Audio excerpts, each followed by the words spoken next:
Lorsqu'Aljamain Sterling et Merab Dvalishvili ont refusé de s'affronter à cause de leur amitié, tout le monde était un petit peu déçu.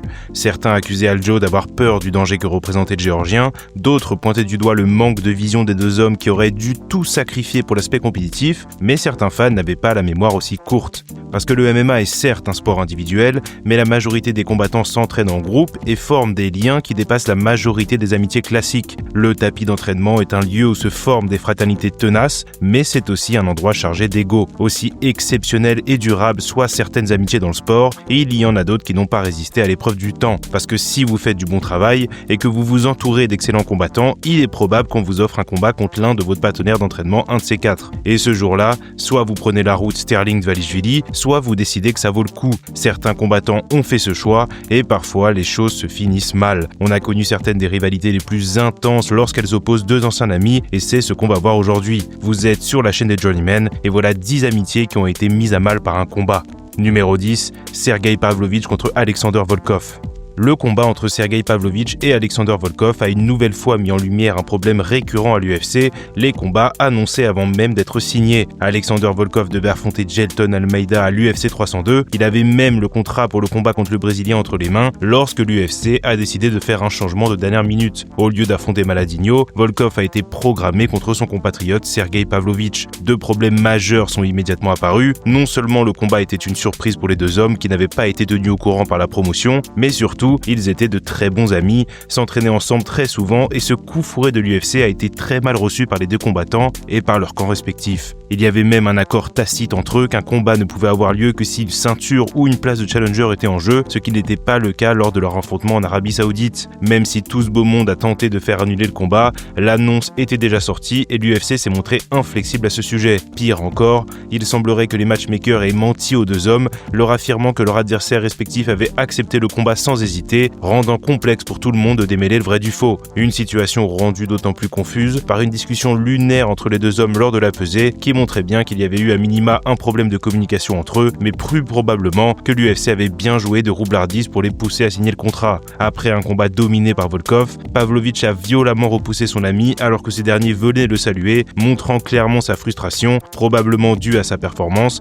mais surtout aussi due à la situation au global. Il était assez évident que les deux poids lourds allaient probablement croiser le fer un jour, notamment du fait de leur niveau et du manque de talent disponible dans leur catégorie, mais disons qu'il y a des façons de faire les choses. Numéro 9, Anderson Silva contre Vitor Belfort. Vers la fin des années 2000, Vitor Belfort a connu une véritable résurgence. Après un passage à vide total, le Brésilien était de retour au premier plan sportif, notamment aidé par une certaine souplesse des instances sur certains produits médicamenteux, mais ce n'est pas le sujet ici. Parce que sa méforme sportive était aussi liée à certaines complications dans sa vie personnelle. Au début de l'année 2004, sa sœur Priscilla est portée disparue et on apprendra en 2007 qu'elle a été kidnappée, puis précisément tuée à cause d'une dette due à sa consommation de drogue. Je précise présumément car son corps n'a jamais été retrouvé et que Vitor cherche toujours activement à retrouver sa sœur à ce jour. Cette histoire a bien sûr grandement affecté Vitor qui ne s'en est jamais vraiment remis et au milieu de ses déboires, son ami Anderson Silva a déménagé pour être à ses côtés et l'accompagner dans cette épreuve. Les deux hommes s'étaient liés d'amitié au fil des années car Vitor était considéré comme un globe-trotter faisant le tour des salles brésiliennes pour s'entraîner et ils ont passé pas mal de temps ensemble. Des années plus tard, Belfort descend d'une catégorie de poids, ce qui le met en confrontation directe avec Anderson. De son propre aveu, Silva a été choqué que Vitor accepte de l'affronter. Une décision qu'il a qualifiée comme allant à l'encontre des normes de respect et qui a envenimé la relation entre les deux hommes. Évidemment, il n'en a pas fallu plus à l'UFC pour promouvoir ce combat, comme ils savent bien le faire, le vendant comme un clash d'idéaux entre deux légendes brésiliennes. La tension entre les deux hommes était palpable, Anderson accusant Vitor de trahison et de porter un masque. Certaines interviews en portugais n'ont pas survécu à l'épreuve du temps, mais il est fait mention à plusieurs endroits que quelques références manquant de classe sur la situation familiale de Vitor avaient été dispersées par Silva, ce qui n'a pas aidé. Le combat a donné lieu à l'un des chaos les plus iconiques de l'histoire du MMA et même si ça a pris de longues années, les deux hommes ont fini par se réconcilier quelques temps après. Numéro 8, Francis Ngannou contre Cyril Gane. La rivalité entre Francis Ngannou et Cyril Gane n'était pas aussi hostile que d'autres sur cette liste, mais elle était pleine de tensions impliquant leurs relations passées, leur rapport à leur salle et bien sûr la place de Francis Ngannou à l'UFC. Il avait fallu un peu moins de 6 ans à Francis pour enfin devenir champion de l'UFC, après avoir dû rebondir après 2 revers consécutifs et avoir changé de camp, quittant le MMA Factory de Fernand Lopez, le Camerounais a réalisé son rêve à l'UFC 260, battant Stipe pour soulever la ceinture mondiale. Mais dans l'ombre de Francis, Cyril Gane était en train de faire son ascension à l'UFC. Moins de 2 années se sont écoulées entre ses débuts dans la promotion et sa victoire à l'UFC 265 pour devenir champion intérimaire. Et évidemment, ce titre intérimaire était teinté de la relation houleuse qu'entretenait Francis avec Dana White et il est devenu le symbole de la volonté de l'UFC de faire plier le Camerounais. Bien sûr, l'histoire de ce conflit et surtout l'histoire du conflit entre Francis et Fernand Lopez, le champion reprochant à son ancien coach un traitement incorrect et Lopez le critiquant en public, dénonçant l'ego de Francis et faisant tout ce qui est dans son pouvoir pour faire passer Cyril Gane comme le meilleur combattant des deux, y compris quelques petits montages un peu flatteurs dans la salle. Bon Gamin était un peu pris entre deux feux et même s'il est resté respectueux, la présence médiatique de son coach et le fait que l'UFC pousse ce narratif à fond ne lui ont pas vraiment laissé le choix. C'était une histoire captivante et ce genre de narratif donne vraiment l'impression d'une histoire un peu scriptée, mais avec tout contre lui, Francis Ngannou a conservé sa ceinture lors de l'UFC 270 et le reste appartient à l'histoire. Numéro 7, Joanna Jędrzejczyk contre Karolina Kowalkiewicz. Il y avait quelque chose d'extrêmement poétique dans la rivalité qui opposait Joanna Jędrzejczyk à Karolina Kowalkiewicz. Les deux compatriotes se sont côtoyés pendant de longues années sur la scène de boxe thaï polonaise, à une époque où les femmes ne combattaient même pas encore à l'UFC, et elles se sont retrouvées des années plus tard sur l'une des plus grandes cartes de l'histoire du MMA, s'affrontant pour une ceinture mondiale au Madison Square Garden. C'est cette histoire commune qui a brutalement ressurgi dans les semaines menant à l'UFC 205. Alors que les deux combattantes étaient toujours plutôt en bons termes, Joanna a allumé la première mèche lorsqu'elle a déclaré dans une interview qu'elle massacrait Karolina à l'entraînement régulièrement et que son adversaire de l'UFC 205 n'était tout simplement pas au même niveau qu'elle. Une déclaration qui n'a évidemment pas plu à Karolina, qui a non seulement démenti l'information, mais également critiqué l'attitude de la championne au global. Comme on le sait, Joanna n'a pas vraiment la langue dans sa poche et elle a continué à marteler des commentaires plus tranchants les uns que les autres à l'encontre de son adversaire, qui n'était clairement pas à l'aise dans l'exercice et qui s'est un petit peu fait bouger par la championne. La challengeuse a essayé de paraître le plus calme possible, mais il était assez clair que Joanna était entrée dans sa tête et avec cette domination psychologique, la pression d'un choc polono-polonais et l'événement historique au Madison Square Garden, Karolina a un petit peu craqué mentalement et elle s'est faite surclasser dans l'octogone. Même si Joanna a brièvement mis fin à leur rivalité après le combat, plusieurs interviews des deux femmes depuis ont mis en évidence qu'il y avait encore des tensions, mais pour ce qui est de l'octogone, Joanna a prouvé qu'elle était largement au-dessus de son ancienne partenaire d'entraînement. Numéro 6, Shinya Aoki contre Satoru Kitaoka.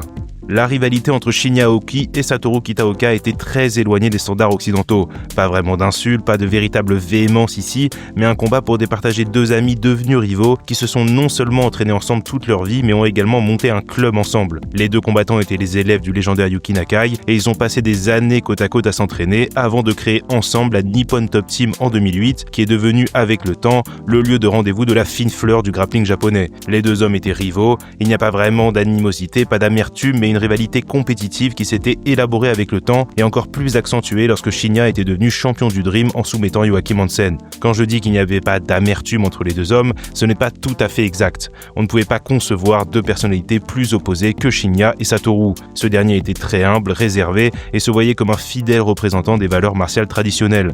De son côté, Shinya était un vrai vent d'air frais sur la scène nippone, plus expressif, moins respectueux et acceptant de jouer le méchant pour le plaisir du public. Il y avait quelque chose de sous-jacent entre les deux hommes, d'autant plus que Shinya avait reçu une exposition internationale, était considéré comme le meilleur combattant japonais à son poids, tandis que Satoru Kitaoka était encore un nom relativement inconnu hors du Japon. Le Dream ne s'est pas fait prier et a programmé un combat entre les deux hommes dans son plus gros événement de l'année 2011. Partenaires d'entraînement ou pas, ils s'en sont donnés à cœur joie ce soir-là et le combat est extrêmement brutal. On n'aurait pas dit deux amis du tout et Shinya est passé plusieurs fois à rien de finir l'affrontement, mais Satoru a survécu. Au bout de 15 minutes, Shinya a remporté une décision unanime logique, prouvant qu'il était bien le meilleur des deux hommes une fois pour toutes. Numéro 5, TJ Dillashaw contre Cody Garbrandt. Pendant un temps, la rivalité entre TJ Dillashaw et Cody Garbrandt était la plus tendue du monde et je dois dire que d'une façon générale, la situation entourant la team Alpha Male au global était un grand morceau de divertissement. Surtout que la haine qui opposait les deux poids coqs était bien réelle et absolument tout ou presque s'est déroulé sous nos yeux. En 2012, Dwayne Ludwig rejoint la team Alpha Male en tant que head coach, la sauce prend immédiatement et l'équipe entame une série de 17 victoires consécutives à l'UFC sous son contrôle.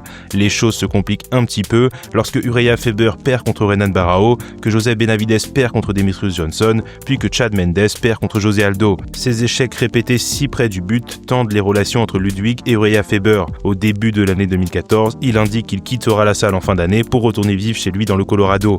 Faber décide de le virer sur le champ et les problèmes entre les deux hommes prennent une tournure très publique. Mais Dwayne entraîne toujours TJ Dillashaw et lorsque ce dernier devient champion du monde, il y a comme un petit malaise, surtout lorsque Dillashaw annonce qu'il partagerait son temps entre la team Alpha Male et Dwayne Ludwig.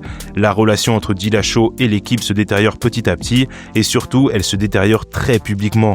En fin 2015, il quitte définitivement la team Alpha Male qui l'a fait émerger. Cody Garbrandt a très mal pris cette trahison, même si c'était probablement aussi parce qu'il savait que c'était une bonne façon d'obtenir un combat de ceinture. Il a été très vocal et très public avec ce qu'il pensait de son ancien coéquipier et il n'a pas mâché ses mots. Finalement, Dominick Cruz récupère le titre, puis le perd contre Cody Garbrandt et il faudra attendre fin 2017 pour que Garbrandt et Dillashaw ne s'affrontent.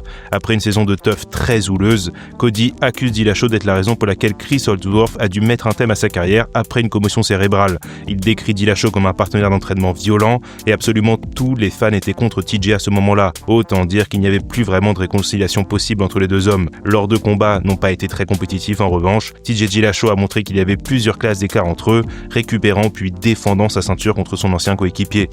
Numéro 4, Nick Diaz contre BJ Penn.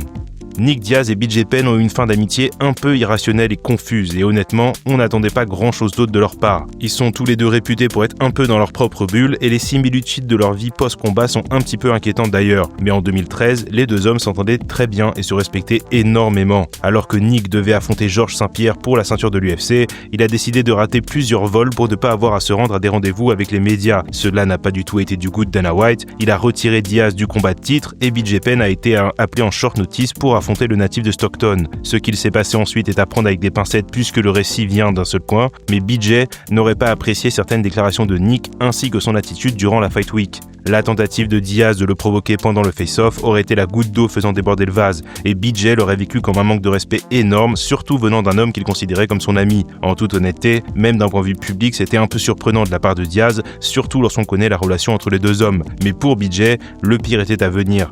Après avoir été défait par Nick, il a annoncé sa retraite au micro de Joe Rogan, et même si ce n'était pas vraiment sa retraite comme on sait, à ce moment-là, on ne le savait pas encore. Il aurait très mal vécu le fait que Nick éclipse cette annonce, demande un combat contre Georges St-Pierre juste après, ce qu'il a perçu comme un manque de respect énorme. Il a dit plus tard sur Twitter que Nick a manqué de classe ce soir-là.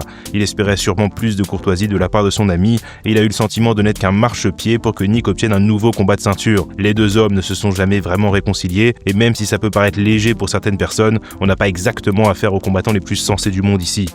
Numéro 3, Chuck contre Tito.